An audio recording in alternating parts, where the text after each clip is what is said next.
Hello commandos, welcome to biometrics classes online. और routine work में हम लोग बात कर रहे हैं एल्डिहाइड और कीटोन्स के बारे में। तो about properties of carboxylic acid, और यहाँ पे हम कार्बोक्सिलिक एसिड, एल्डिहाइड, कीटोन्स इस यूनिट पर बात कर रहे हैं, ठीक है। और अभी तक जो चीजें हमने करा लिया था वो है टॉलेंस टेस्ट। तो टॉलेंस टेस्ट से पहले जो चीजें किया था उनको भी एक बार रिवाइज कर लेते हैं।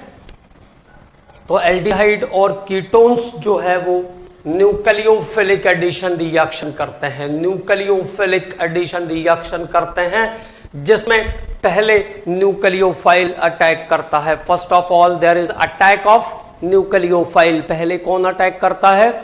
न्यूक्लियोफाइल अटैक करता है, क्योंकि यहां पर कार्बोकैटायन का फॉर्मेशन होता है।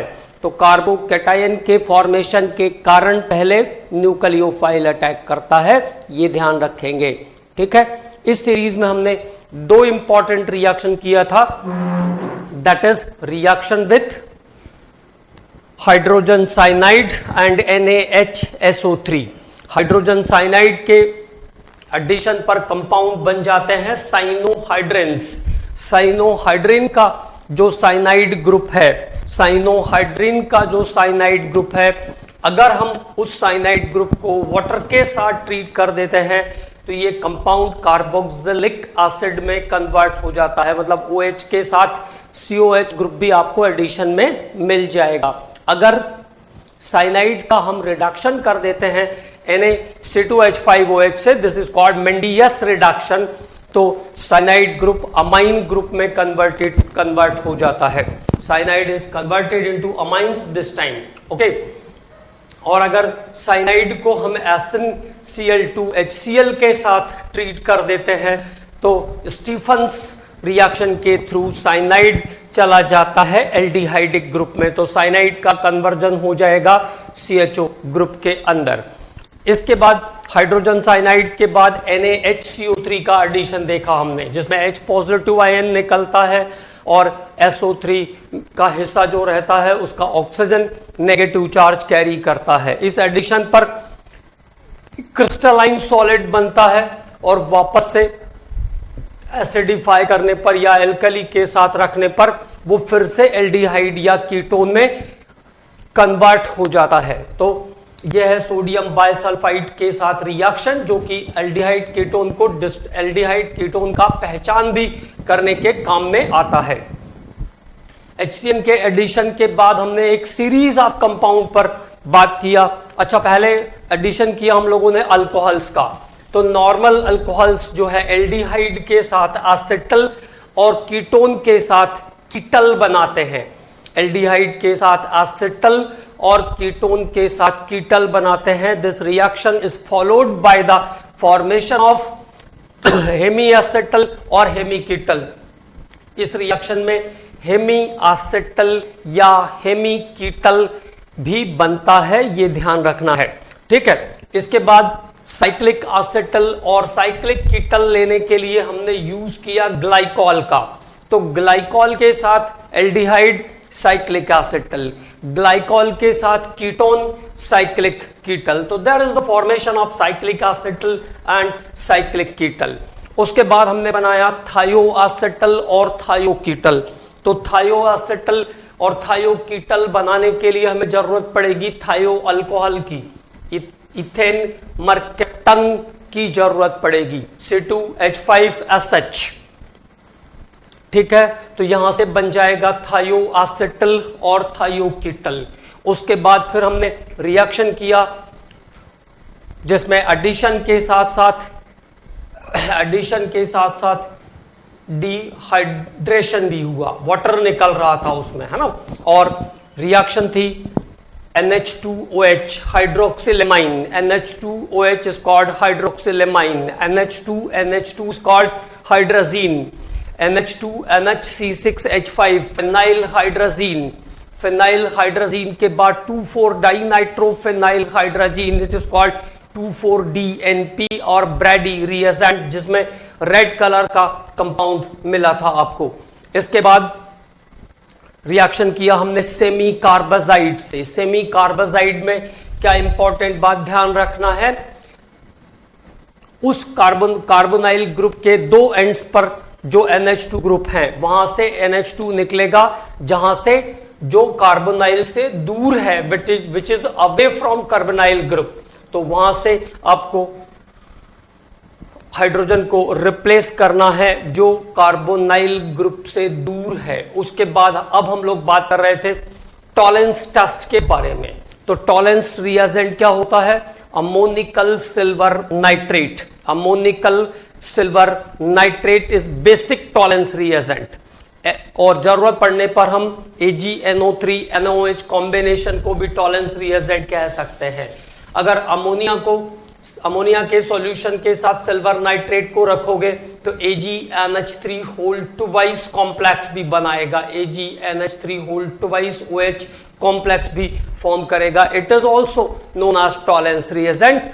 और बेसिक इसमें जो रिएक्टेंट है वो सिल्वर आयंस हैं, Ag+ आयंस, ठीक है।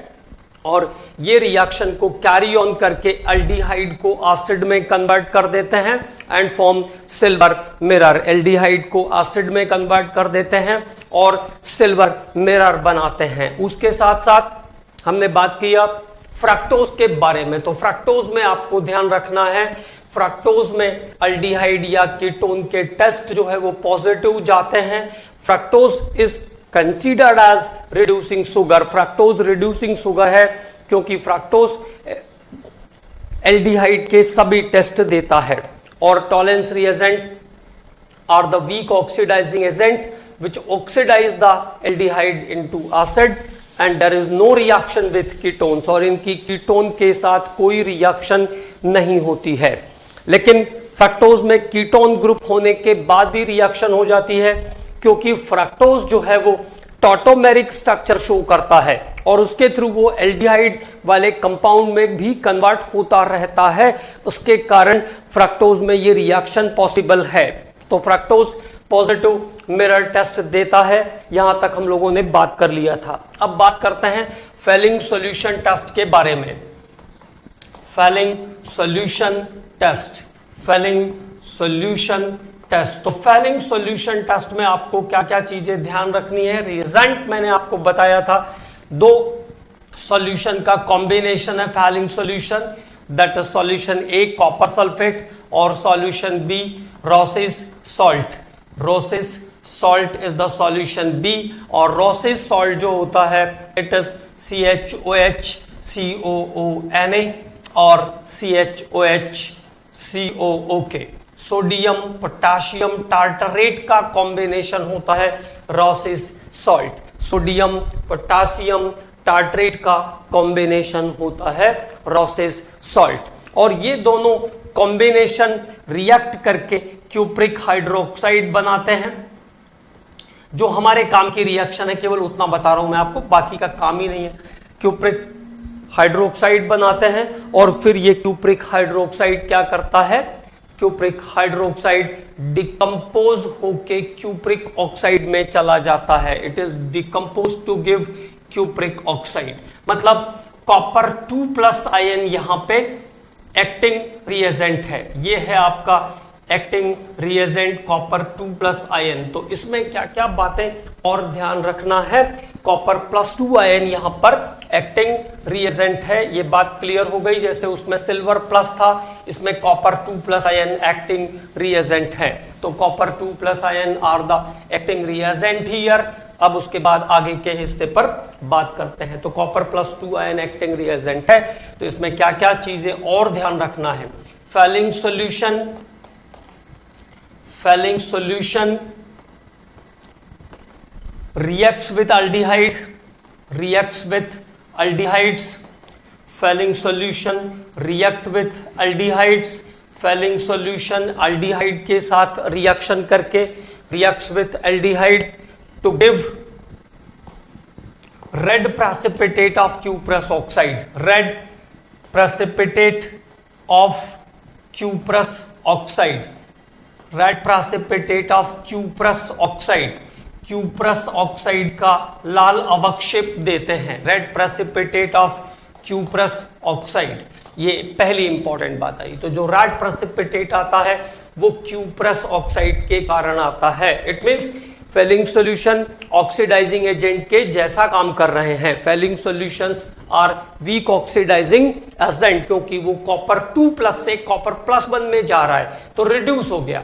ठीक है, तो फेलिंग सॉल्यूशंस आर खुद कैसे हो गए, ये रिडक्शन रिड्यूस हो रहा है, तो it means it is work as oxidizing agent. तो Fehling solutions are weak oxidising agent, ये बात भी ध्यान रखना है। तो Fehling solution reacts with aldehyde to give red precipitate of cuprous oxide, copper +1 वाला ऑक्साइड बनाता है।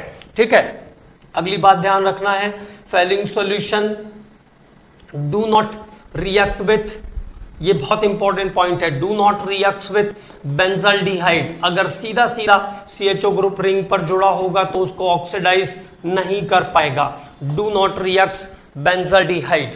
फेलिंग सॉल्यूशन बेंजल्डिहाइड के साथ रिएक्शन नहीं करते हैं। अब यहां पे एक इंपॉर्टेंट बात आ गई कि ये तो एल्डिहाइड ग्रुप था, फिर रिएक्शन क्यों नहीं हो रही है? तो do not react with benzaldehyde because Fehling solutions are very weak oxidizing agent. Fehling solutions are very weak oxidizing agent. Fehling solution जो होते हैं वो बहुत ही दुर्बल ऑक्सीकारक होते हैं, वीक ऑक्सीडाइजिंग एजेंट। ओके, तो Fehling solution weak oxidising agent होते हैं। देखो ऐसे भी ध्यान रख सकते हो आप, कॉपर के लिए E0 का जो वैल्यू होता है वो +0.34 वोल्ट है, जबकि सिल्वर के लिए जो वैल्यू होता है E0 का वो +0.80 वोल्ट है। ठीक है, तो कॉपर स्ट्रॉन्ग रिड्यूसिंग एजेंट है, कॉपर स्ट्रॉन्ग रिड्यूसिंग एजेंट है सिल्वर से, लेकिन सिल्वर स्ट्रॉन्ग ऑक्सीडाइजिंग एजेंट है कॉपर से, जिसका E0 वैल्यू जितना कम होता है वो हाईली रिएक्टिव है। और मेटल्स की जो रिएक्टिविटी होती है it depends on reducing power, तो कॉपर सिल्वर से ज्यादा रिएक्टिव तो है in term of reduction, but in term of oxidation silver is powerful, silver ion is powerful oxidising agent as compare to copper, silver ion is powerful oxidising agent as compare to copper. ठीक है, तो इसलिए ध्यान रखेंगे benzaldehyde को भी oxidise नहीं कर पाता है ये। तीसरी बात ध्यान रखना है, Fehling solution do not react with ketones. Fehling solution do not react with ketones. Fehling solution ketone के साथ कोई रिएक्शन नहीं करते हैं, do not react with ketones, तो कीटोन्स के साथ रिएक्शन नहीं करते हैं। Fehling solution form red precipitate, Fehling solution form red precipitate with fructose, और फ्रक्टोज के साथ इसकी रिएक्शन एज इट इज होगी जैसी टॉलेंस टेस्ट में हुई थी। ठीक है, again due to formation of aldehydic group by tautomerization, क्योंकि टॉटोमेराइजेशन के कारण फ्रक्टोज एल्डिहाइडिक ग्रुप में कन्वर्ट होता है। तो these are the important points related with the Fehling solution. अब रिएक्शन में कुछ भी खास नहीं है, रिएक्शन तो हम लोग फटाफट कर लेंगे, तो इतनी बातें ध्यान रखना है। क्यूप्रस ऑक्साइड का रेड प्रेसिपिटेट मिलता है और Fehling solutions are the weak oxidising agent. ये वीक ऑक्सीडाइजिंग एजेंट है जो कि एल्डिहाइड को ऑक्सीडाइज करते हैं कार्बोक्सिलिक एसिड में। और इसके साथ साथ और क्या ध्यान रखना है, रेड प्रेसिपिटेट बनाते हैं क्यूप्रस ऑक्साइड का। The red precipitate of cuprous oxide is produced. Okay, now the chemical reactions are there, formaldehyde plus cupric oxide, CuO is the cupric oxide, basically it is black color compound, तो HCOOH में लेके जाएगा और Cu2O का red precipitate मिलेगा, cuprous oxide in form of red precipitate. Now second one, CH3CHO plus 2CuO, तो again ये convert हो जाएगा CH3COH में एसिटिक एसिड और ethanoic acid with cuprous oxide, red precipitate of cuprous oxide, glucose C6H12O6, it is glucose, इसको हम glucose कहते हैं। अगर ग्लूकोज कहा हमने तो ये हो जाएगा आपका C6H12O7। This compound is called gluconic acid. तो ग्लूकोज को कन्वर्ट कर देगा ग्लूकोनिक एसिड के अंदर, ग्लूकोनिक एसिड के अंदर कन्वर्ट कर देगा। And now the red precipitate of cuprous oxide is also here. Benzaldehyde C6H5CHO plus cupric oxide, cupric oxide की बेंजाल्डिहाइड के साथ रिएक्शन, तो आंसर हो जाएगा नो रिएक्शन।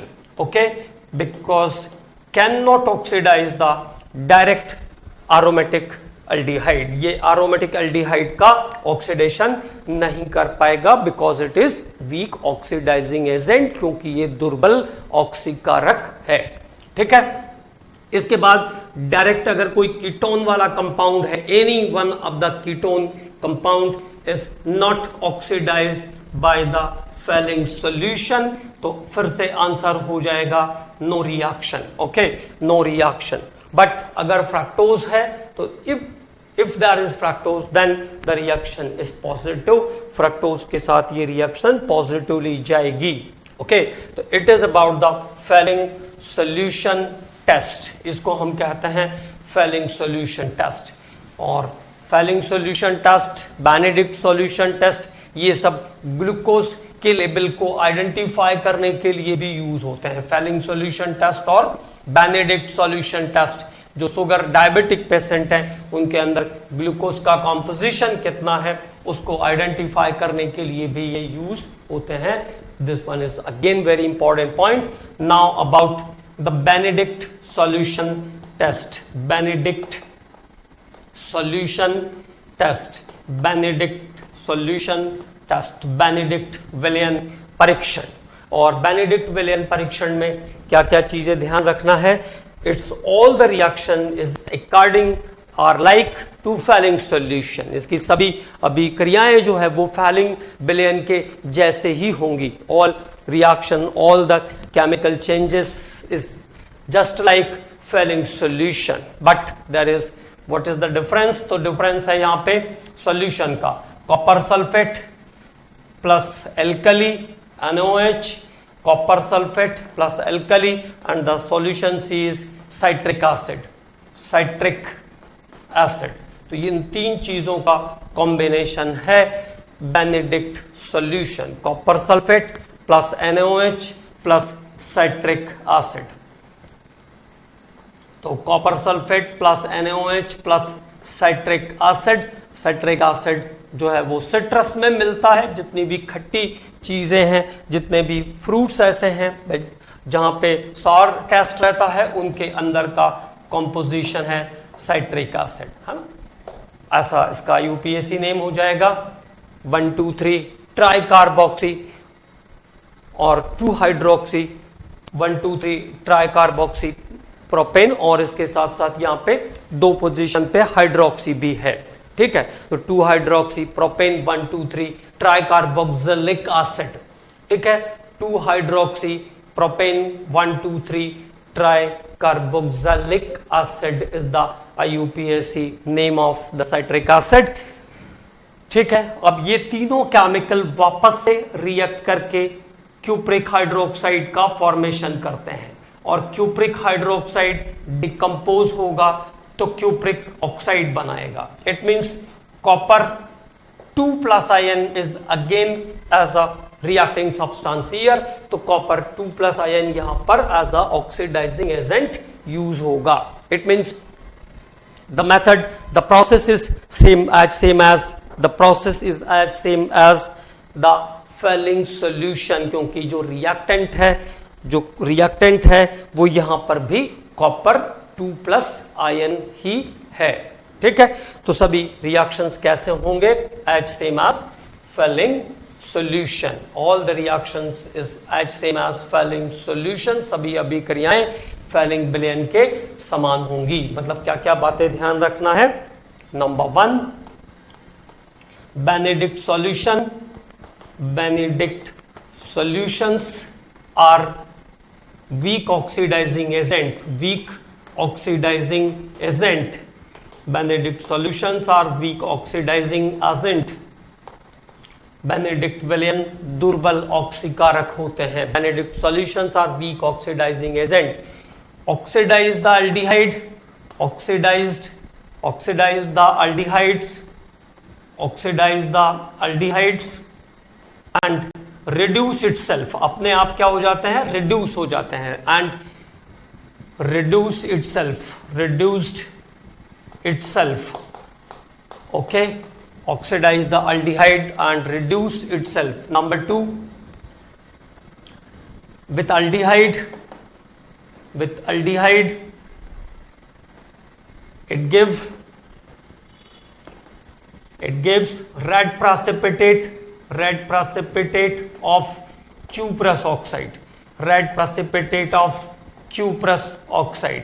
तो अल्डिहाइड के साथ ये cuprous oxide का red precipitate देते हैं। it gives red precipitate with cuprous oxide, aldehyde के साथ cuprous oxide का लाल अवक्षेप देते हैं।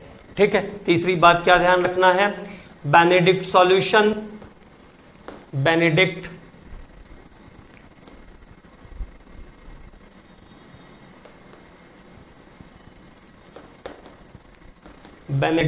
solution do not react with benzaldehyde, do not reacts with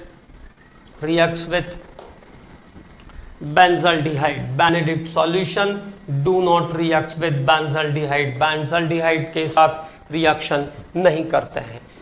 Benedict solution do not react with ketones, do not react with ketones, ketones के साथ भी इनकी reaction नहीं होती है क्योंकि वीक ऑक्सीडाइजिंग एजेंट है, इसलिए क्योंकि कॉपर ही है वहां पर भी आपको पता है कि the substance is the same, substance same है, वो तो मुझे इसलिए सब कुछ लिखना पड़ता है ताकि आप लोग पूरा नोट्स में सभी चीजें लिखें, नहीं तो आप लिख देंगे as same as spelling solution और बाद में भूल जाएंगे तो बहुत दिक्कत होगी। ठीक है, इसलिए मैंने सभी चीजों को दोबारा से लिखा आपके लिए। ठीक है, तो फैलिंग सॉल्यूशन के जैसे ही केमिकल रिएक्शन होने वाली है तो कोई भी एल्डिहाइडिक ग्रुप होगा तो उसको कहां पे कन्वर्ट कर लेगा, convert the aldehyde into carboxylic acid and give the red precipitate. Aldehyde को कार्बोक्सिलिक एसिड में कन्वर्ट करेगा और उसके साथ साथ रेड प्रेसिपिटेट बनाएगा। ठीक है, तो it is about the Benedict solution, any of the aldehyde group RCHO, cupric oxide to give RCOH plus red precipitate of cuprous oxide, तो उसका रेड प्रेसिपिटेट बनाएगा cuprous oxide का। C6H5CHO plus cupric oxide, again the answer is no reaction, तो cupric oxide जो है benzaldehyde को oxidise नहीं कर पाता है। Any one of the ketone is there except fructose, fructose को छोड़कर कोई भी कीटोन वाला कंपाउंड है अगर तो उसको भी कहां पे लेके जाएगा, आंसर हो जाएगा नो रिएक्शन, कोई रिएक्शन उसके साथ भी नहीं करेगा। तो this is about the Benedict solution test, ये हमने बात किया बेनेडिक्ट सॉल्यूशन के, बेनेडिक्ट सॉल्यूशन टेस्ट के बारे में। तो commonly Benedict solution is called alkaline solution of copper citrate, alkaline solution of copper citrate। तो एक लाइन और ध्यान रख लेंगे, Benedict solution is the alkaline solution of copper citrate, copper citrate का क्षारीय विलयन Benedict विलयन कहलाता है। अब उसके बाद हम बात करेंगे अगले टेस्ट के बारे में, दैट इज नंबर 4 शिफ्ट टेस्ट, शिफ्ट टेस्ट। तो शिफ्ट टेस्ट के बारे में बात करते हैं, थोड़ा सा बुक्स में इसका मुझे नहीं लगता कि बुक में है ये, लेकिन फिर भी थोड़ी सी बात कर लेते हैं। ठीक है, तो एक इसके लिए एक डाई यूज करते हैं, इस टेस्ट को करने के लिए एक डाई यूज करते हैं, दैट इज मैजेंटा डाई। फॉर्मूले की कोई जरूरत नहीं है हमें इसकी, बहुत बड़े बड़े फॉर्मूले रहते हैं डाइस के, है ना, तो ध्यान रखना है केवल मैजेंटा डाई। और मैजेंटा डाई जब आप डाइज वाले यूनिट में देखेंगे तो वहां पे आपको फॉर्मूला भी मिल जाएगा, ऐसा कोई बहुत कॉम्प्लिकेटेड नहीं है, लेकिन जो चीज नहीं जानना चाहिए उसको जानने की क्या जरूरत है, ठीक है। तो मैजेंटा डाई, और magenta dye is chemically called pararosaniline hydrogen chloride,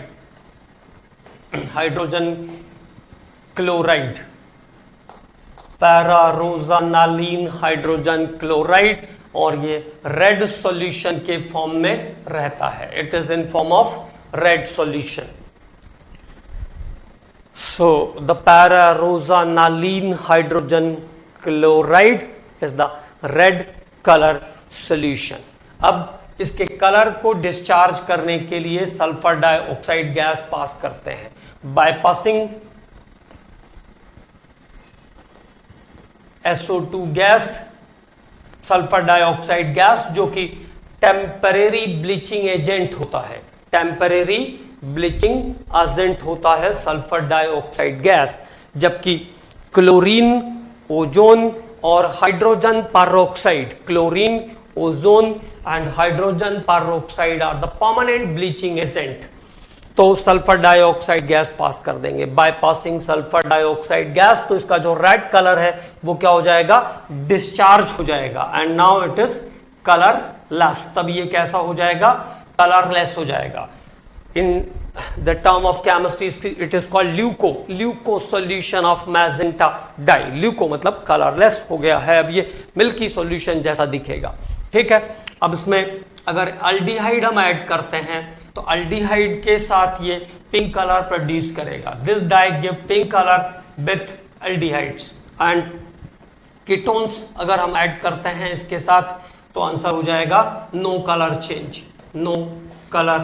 change with ketones. तो दिस इज शिफ्ट टेस्ट, पैरारोजानालिन हाइड्रोजन क्लोराइड और magenta dye is called Schiff's reagent, is called Schiff's reagent. With aldehyde it gives pink color and there is no color change with ketones. तो aldehyde के साथ pink colour बनाएगा और ketones के साथ कोई colour change show नहीं करेगा मैजेंटा डाई। तो दिस इज अबाउट द शिफ्ट टेस्ट, ये शिफ्ट टेस्ट है।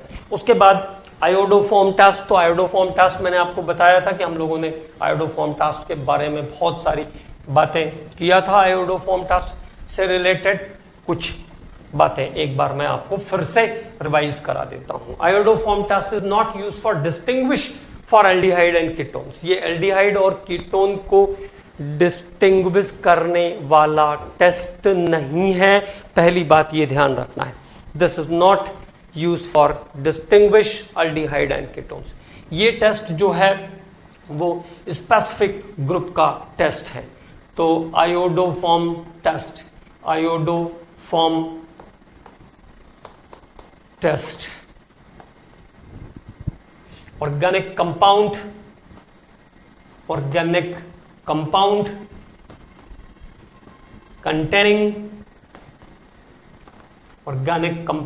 containing CH3CO and CH3CO and CH3CHOH। अब जो फ्री वैलेंसी बची उस पे आप कुछ भी जोड़ सकते हो, anything with free valency, phenyl, methyl, ethyl, कुछ भी जोड़िए, कोई फर्क नहीं पड़ता, ये दोनों ग्रुप मिलना चाहिए। Organic compound containing CH3CO and CH3CHOH group reacts with iodine and alkali to give yellow crystals of specific order, yellow crystals of specific order, yellow crystals of specific order। तो ऐसे ऑर्गेनिक कंपाउंड जिनमें CH3CO और CH3CHOH group होता है वो iodine और alkali के साथ रिएक्शन करके, आयोडीन और एल्कली के साथ रिएक्शन करके येलो क्रिस्टल्स बनाते हैं, पीले रंग के क्रिस्टल वाला कंपाउंड बनाते हैं जिसका अपना स्पेसिफिक ऑर्डर होता है, स्कॉल्ड आयोडोफॉर्म, स्कॉल्ड आयोडोफॉर्म, और इसको हम कहते हैं आयोडोफॉर्म, स्कॉल्ड आयोडोफॉर्म। ओके तो इसमें जो इंपॉर्टेंट बात है वो क्या ध्यान रखना है हमको, ये एल्डिहाइड कीटोन को डिस्टिंग्विश करने का टेस्ट नहीं है, इसमें एल्डिहाइड भी पॉजिटिव आएगा, कीटोन भी पॉजिटिव आएगा। ऐसे ऑर्गेनिक कंपाउंड जिनमें CH3CO या CH3CHOH ग्रुप प्रेजेंट है वो कंपाउंड आयोडीन और एल्कली के साथ रिएक्शन करके आयोडोफॉर्म टेस्ट देते हैं। ठीक है, तो that compound reacts with aldehyde and ketone to give iodoform test. और रिएक्शन मैंने आपको बताया भी था, एक बार फिर से बता देंगे। जैसे ये कंपाउंड है मेरे पास CH3CHO, HCHO, C6H5CHO, जो इसका सबसे इंपॉर्टेंट फॉर्मेट है वो यही है कि आपको क्वेश्चन ऐसा आएगा कि आप आइडेंटिफाई करके बताओ कि किस में टेस्ट पॉजिटिव है, किस में टेस्ट नेगेटिव है। तो फिर से एक बार सिखा देता हूं मैं आपको।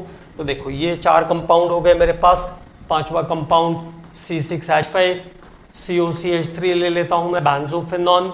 इसके बाद 6 नंबर पर डाइफेनाइल कीटोन ले लेते हैं, diphenyl ketone is there. Okay, CH3 CH2OH ethanol,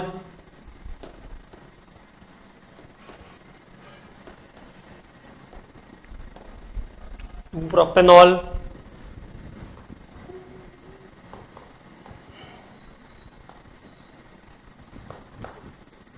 methyl 2 propanol.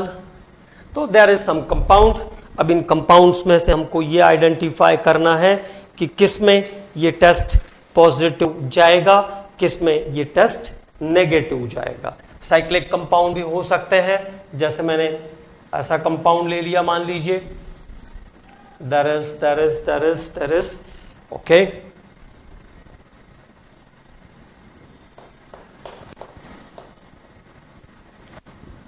ऐसा कंपाउंड भी ले सकते हैं। अब इनमें से हमको आइडेंटिफाई करना है कि किस में टेस्ट पॉजिटिव जाएगा। तो टेस्ट को पॉजिटिव जाने के लिए हमको क्या ध्यान रखना है, उन 2 ग्रुप्स को ध्यान रखना है, CH3CO और CH3CHOH। तो पहले में CH3CO ग्रुप है क्या, नहीं है। दूसरे में देखो CH3CO है तो पॉजिटिव, तीसरे में CH3CO है, नहीं है, C6H5 ग्रुप है तो ये नहीं आएगा। CH3CO है तो पॉजिटिव, ओके, CH3CO है तो पॉजिटिव, CH3CO ग्रुप नहीं है तो नेगेटिव, CH3CHOH ग्रुप है, CH3CH अल्कोहल के लिए चाहिए, CH3CHOH group is there, free hydrogen with carbon. Okay, यहाँ पे CH3CHOH है तो पॉजिटिव, इसमें CH3CHOH ग्रुप है, नहीं है, नेगेटिव, CH3CO ग्रुप है, पॉजिटिव। तो all the test in condition where the CH3CO or CH3CHOH group is present, वहां पर ये टेस्ट पॉजिटिव जाएगा। तो this is the positive iodoform test. Okay, तो वो कंपाउंड जिनमें एल्डिहाइड और कीटोन ग्रुप प्रेजेंट है, CH3CO की कंडीशन और CH3CHOH की कंडीशन वाले अल्कोहल्स आयोडोफॉर्म टेस्ट करते हैं। ठीक है, क्लियर। तो अब इन कंपाउंड्स को बहुत आसानी से आप सॉल्व कर सकते हो और इस पे मोस्टली क्वेश्चन आता है। आप ऐसा मान के चल सकते हो कि आयोडोफॉर्म टेस्ट से आपको एक क्वेश्चन जरूर मिलेगा, मतलब 4 नंबर आपको आयोडोफॉर्म टेस्ट से मिल सकते हैं। अब ये रिएक्टेंट्स को लिखने का तरीका बहुत चेंज होते जा रहा है, लेकिन आपको अगर ग्रुप ध्यान है तो फिर कोई भी कैसे भी लिखे उसको कोई फर्क नहीं पड़ता है। ठीक है, क्योंकि बुक्स सेम है, एग्जामिनर क्या करता है, उसको क्वेश्चन तो उसी लिमिटेड बुक से ही बनाना है, तो उसके मोड को चेंज कर देता है, उसको डिफरेंट टाइप के मोड्स में लिखता है उसको, ताकि बच्चों को कंफ्यूजन क्रिएट हो। बट हमको अगर बेसिक ग्रुप मालूम है तो कोई प्रॉब्लम नहीं। अब देखो, जैसे CH3CHO से स्टार्ट करना है आपको, CH3CHO 3Cl2, इसको आयोडोफॉर्म टेस्ट के साथ साथ हलोफॉर्म टेस्ट भी कहते हैं, है ना, ये भी ध्यान रखना। आयोडोफॉर्म के साथ साथ ये सारे कंपाउंड ऐसे हैं जो क्लोरोफॉर्म भी बनाएंगे। तो आयोडोफॉर्म टेस्ट के साथ साथ इसको हम हैलोफॉर्म टेस्ट भी कहते हैं, ऑल्सो कॉल्ड हैलोफॉर्म टेस्ट। तो आयोडोफॉर्म टेस्ट के साथ साथ हैलोफॉर्म टेस्ट भी कहते हैं इसको।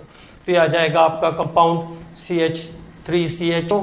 तो ये आ गया पहले Ci3CHO, 222 ट्राईआयोडोइथेनॉल, 222 ट्राईआयोडोइथेनॉल NOH डाल देंगे तो ये कंपाउंड हमको मिल जाएगा फाइनली CHI3 प्लस HCOONA।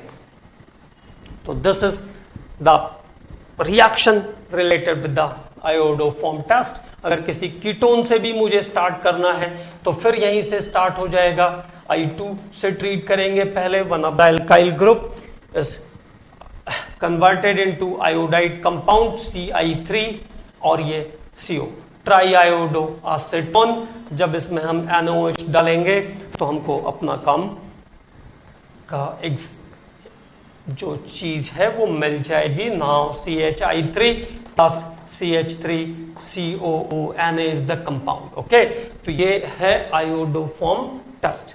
अगर अल्कोहल से आना है तो अल्कोहल को क्या करो, ऑक्सीडाइज कर लो अल्डिहाइड में।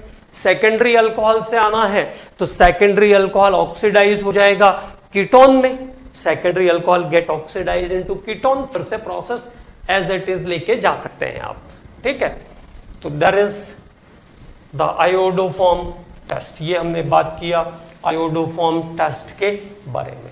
अब आयोडोफॉर्म टेस्ट के बाद ये डिस्टिंग्विश करने वाले सभी टेस्ट खत्म हो गए और अभी हम लोग उन रिएक्शंस पे काम कर रहे हैं which is common in all compounds, जो सभी कंपाउंड्स में कॉमन रिएक्शन है। ठीक है, तो अब बात करते हैं अगले रिएक्शन पर, that is related with the oxidation. तो अल्डिहाइड कीटोन में कौन कौन से ऑक्सीडेशन रिएक्शन आते हैं उस टॉपिक पे बात करेंगे। फिर इसके बाद रिडक्शन वाले रिएक्शन पर बात करेंगे और फिर उसके बाद इंडिविजुअल मेंबर्स के बारे में बात करेंगे, अबाउट द इंडिविजुअल मेंबर। तब हमारा एल्डिहाइड का जो हिस्सा है वो फिनिश हो जाएगा। तो ऑक्सीडेशन में पहले हम बात करते हैं by strong oxidizing agent. Strong oxidizing agent, प्रबल ऑक्सीकारक, strong oxidizing agent like K2Cr2O7, potassium dichromate like K2Cr2O7, potassium dichromate. तो देखो, अगर पोटाशियम डाइक्रोमेट से आप किसी एल्डिहाइड को ऑक्सीडाइज करोगे तो एल्डिहाइड ऑक्सीडाइज होगा तो वो एसिड में चला जाएगा। Aldehyde is oxidize into acid, ethanoic acid बना लेगा, ये इथेनोइक एसिड का फॉर्मेशन कर देगा। स्ट्रॉन्ग ऑक्सीडाइजिंग एजेंट क्या काम करेंगे, ऑक्सीजन डोनेट कर देंगे। ठीक है, अब इस कंडीशन में अगर आपके पास C6H5CHO है तो C6H5CHO is converted into benzoic acid C6H5COH। लेकिन आपको ये ध्यान रखना है the oxidation of secondary alcohol. तो सेकेंडरी अल्कोहल का जो ऑक्सीडेशन है वो कीटोन बनाता है, लेकिन जब आप कीटोन को फर्दर ऑक्सीडाइज करोगे तो इट इज डिफिकल्ट, है ना, और it give less number of carbon atom. Last number of carbon atom का कार्बोक्सिलिक एसिड बनाएगा, यहां पे डीकार्बोक्सिलेशन भी होगी और CO2 भी रिमूव होगा। तो there is decarboxylation and CO2 is removed. तो यहां पर डीकार्बोक्सिलेशन भी होगा और CO2 रिमूव हो जाएगा। CO2 get remove here. Okay, तो एसिड तो बना लेकिन डीकार्बोक्सिलेशन भी हुआ, कार्बन का नंबर कम हो गया। तो अगर सिमेट्रिक कीटोन होगा जैसे एसीटोन है तो उसमें इथेनोइक एसिड बन जाएगा। अब अदरवाइज अगर असिमेट्रिक कीटोन है, अनसिमेट्रिक कीटोन है, तो उस कंडीशन में पोपाप्स रूल लगता है, ऐसा मैंने आपको लिखवाया था। तो एक बार फिर से रिवाइज कर लेते हैं। इन case of unsymmetric ketone, in case of unsymmetric ketones, अगर कीटोन्स कैसे हैं, अनसिमेट्रिक हैं, मतलब दोनों ग्रुप अलग अलग है, दोनों ग्रुप अलग है, एक तरफ मिथाइल है, एक तरफ इथाइल है, या एक तरफ इथाइल है, एक तरफ प्रोपाइल है, लाइक दिस। तो अनसिमेट्रिकल कीटोन्स की कंडीशन में क्या ध्यान रखना है, in case of unsymmetrical ketone the carbonyl group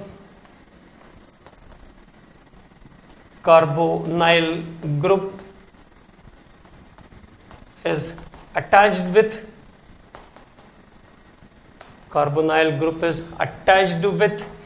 carbonyl group का जो अटैचमेंट होता है, carbonyl group is attached with lower carbon member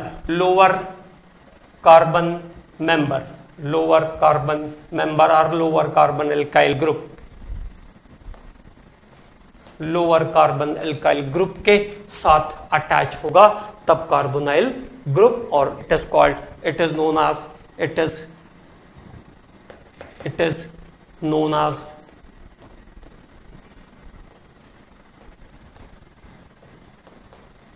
पोपअप्स rule, और इसको हम पोपअप्स रूल कहते हैं।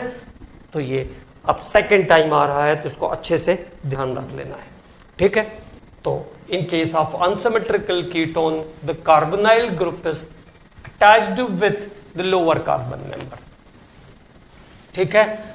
तो जो कार्बोनाइल ग्रुप है वो किसके साथ जाएगा, लोअर कार्बन मेंबर के साथ रहेगा।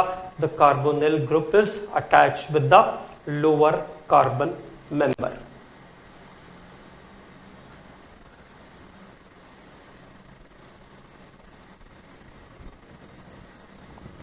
तो एक एग्जांपल देख लेते हैं, CH3 CH2 CH2 C double bond O और CH2 CH3, मतलब 1 2 3 4 5 6, तो 3 हेक्सानॉन गेट ऑक्सीडाइज। तो 3 हेक्सानॉन को जब ऑक्सीडाइज करोगे तो कैसे कीटोन बनाएगा, जो कार्बोनाइल ग्रुप है वो छोटे वाले के साथ रहेगा, और दोनों जो हिस्सा है उसका वो COOH में कन्वर्ट हो जाएगा। Both the part is converted into COH, but there is cleavage, there is bond cleavage. तो CH3 CH2 CH2 और ये हो जाएगा COH, ओके। और दूसरा वाला हिस्सा भी आपका हो जाएगा इस बार CH3 CH2 और ये COH। तो यहाँ पे तो दोनों आइडेंटिकल आ गए, है ना, लेकिन कार्बोनाइल ग्रुप का जो अटैचमेंट होगा वो किसके साथ होगा, that carbonyl group is attached with the lower carbon member.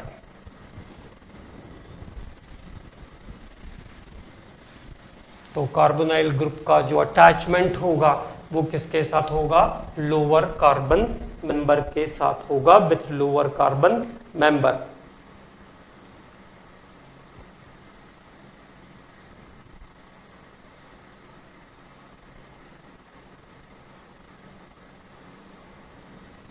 तो it is about the oxidation with strong oxidizing agent. ये स्ट्रॉन्ग ऑक्सीडाइजिंग एजेंट से ऑक्सीडेशन की बात हुई, ठीक है। अब बात करते हैं अगले स्टेप पर।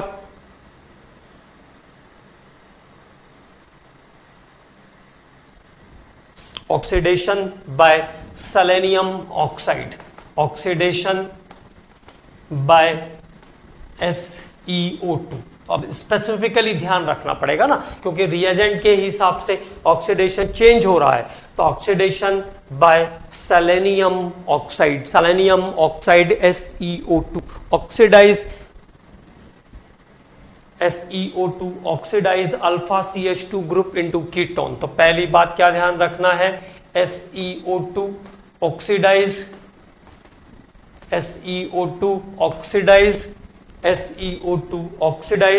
Alpha CH2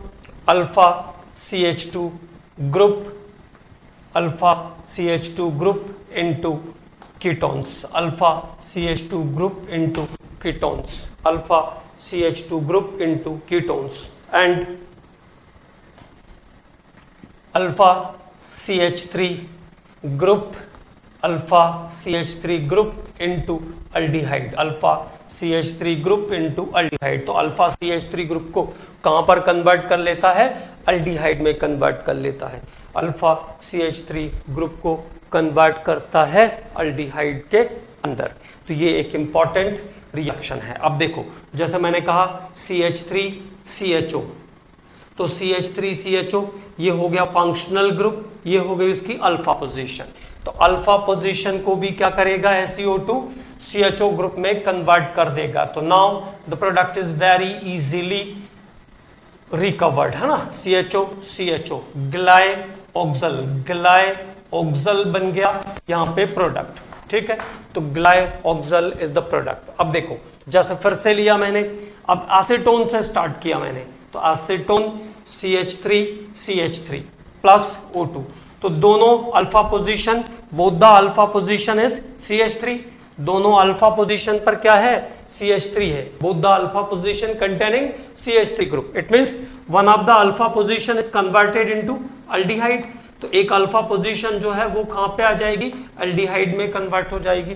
this compound is called methyl glyoxal. क्या कहते हैं इसको? मिथाइल ग्लाइऑक्सल कहते हैं। This compound is called methyl glyoxal. Alpha position, alpha methyl position, alpha position of methyl group is converted into CHO group. अब एक beta position, एक फिर से बात कर लेते हैं CH2 वाले पर। जैसे मैंने कहा CH3 CH2 CO और CO के बाद CH3। तो इस कंडीशन में अब क्या होगा?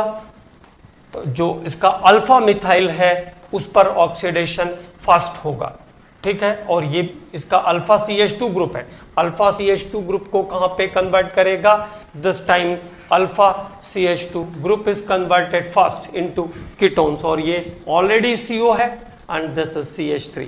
तो now the product is this, ठीक है। Butane 2,3 dione is the product, butane 2,3 dione is the product of the reaction. तो इस रिएक्शन में क्या प्रोडक्ट बन जाएगा? Butane 2,3 dione is the product of the reaction. Butane 2,3 dione is the product of the reaction. तो देखो अगला compound देखते हैं। There is cyclohexanone, cyclohexanone. तो साइक्लोहेक्सानॉन के पास ये दोनों पोजीशन कैसी है? CH2 वाली है। ये पोजीशन भी CH2 है, ये पोजीशन भी कैसी है? CH2 है। तो देयर इज अल्फा पोजीशन, तो अल्फा पोजीशन कैसी है? CH2 वाली है। एक बार फिर से लिख देता हूं मैं कंपाउंड को ताकि ऑक्सीडाइज, तो दोनों CH2 में से कोई भी पोजीशन कहां चली जाएगी? Oxidation by SeO2। तो now one of the position is converted into ketone. कोई भी अल्फा पोजीशन जो CH2 की है वो कीटोन में कन्वर्ट हो जाएगी। Alpha position of CH2 is converted into ketone, मतलब अल्फा पोजीशन पर अगर CH2 है तो वो कीटोन में कन्वर्ट हो जाएगा। ये यहां पर ध्यान रखना है, ठीक है। तो this is about the selenium oxidation by selenium oxide. ये है सेलेनियम ऑक्साइड के through oxidation, oxidation by selenium oxide. अब बात करते हैं इसके बाद अगले लेक्चर में आगे के रिएक्शंस पर।